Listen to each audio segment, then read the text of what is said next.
Hey everyone, welcome back to another Fun Fact Friday. I'm Dr. Sam and we're live here at University Animal Clinic. So I thought today we'd talk about something I get asked a lot of questions about.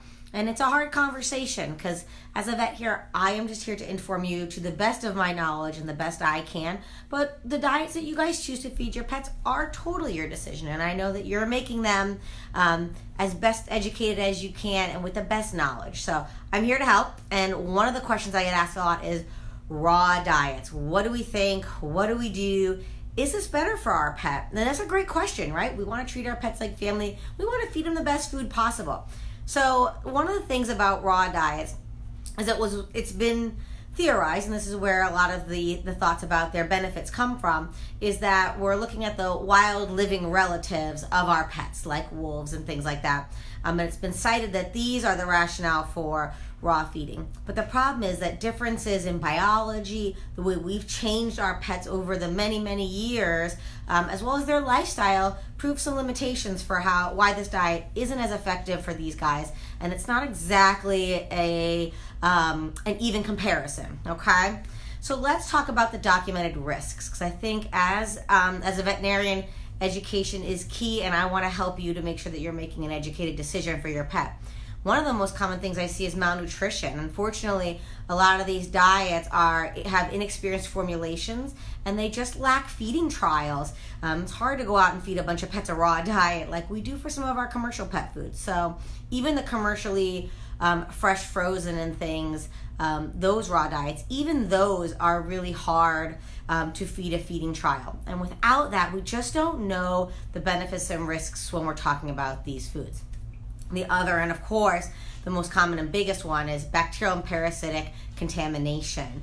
So I will list you some of the things that we see. Salmonella, 7 to 21% of raw fed diets, and the most common ones are the fresh frozen commercial foods, are found to have salmonella and tested positive for multiple species of salmonella in the United States and as well as in Europe. Listeria, 16% of commercial raw diets in the United States have listeria, and in Europe and New Zealand up to 25% of these raw diets. Toxigenic E. coli, toxoplasmosis. So when we talk about non-bacterial contaminants, from 2016 to 2018 we found Sarcocystis, Toxoplasma, which is why pregnant women can't clean out the litter box, Cryptosporidium, Giardia, which is why they say don't drink the water in Mexico, Echinococcus and tinea, which are tapeworms. These have all been tested, proven, and found in these raw diets. So scary stuff. And so making sure that we protect our pets, that's why we're here, right? And that's why we love them. And then if bones are included, this is a whole other host of issues, but we worry about things like oral and intestinal damage from these sharp pieces of these bones. And also, I always say that anything that's as hard as or made from bone can break bone. So it can break their teeth and cause fractures in their teeth. And this could be damaging when we look at dental disease in our pets in their future. So being careful about that.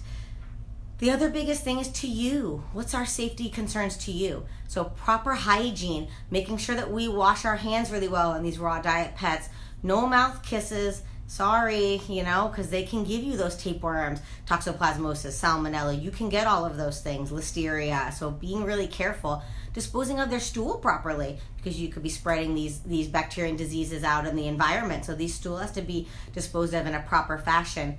I'll tell you, when we have pets on a raw diet in there, we wear exam gloves because we just don't want their contamination to possibly a risk to our staff members. And this is actually a recommendation by the FDA and the USDA, as well as the VMA, the Florida Veterinary Medical Association, is to wear gloves when examining pets on a raw diet for those risks to us. And even at its best, when we're making sure that our hygiene is at its best, there is still a high risk of contamination to humans. And so my recommendation is to really be cautious with these raw diets with immunocompromised people, the elderly, and young children, because kids aren't always the best as much as we try to teach them about hygiene. So those people are at highest risk of these disease factors when we're talking about transmission to our pets.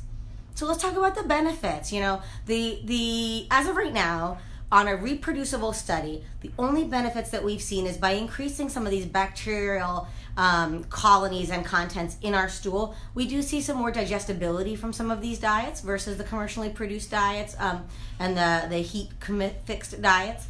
And we also see better stool consistency. But unfortunately, that's the only reproducible thing that we've been able to produce in a controlled study.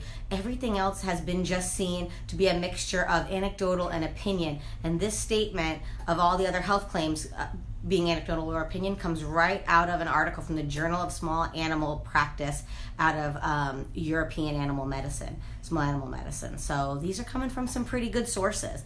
So I just challenge you to think a little bit about it. Think about the risks for you and your pet. Talk to us. We are here for you if we can help you to make the right decision for your pet, for longevity, for safety, for optimum health. That's what we're here for, and that's what I want to help you with. So if you have questions about what's the best food decision for your pet, let me know in the comments below. I'll be commenting back and answering in any way I can, or come see us here at University Animal Clinic. We're here to help. So I hope you found this interesting. I hope this just gave you more to think about. When there's so much information out there, the internet, it's a great place, but it also has a lot of information that we have to weed through a little bit. If you want to leave me ideas for the next Fun Fact Friday, I always want to talk about what you want to hear about. Leave that in the comments below. Give this video a like and a share. Let's get this information out there so the more we can reach more pets, the better. And we'll see you next week.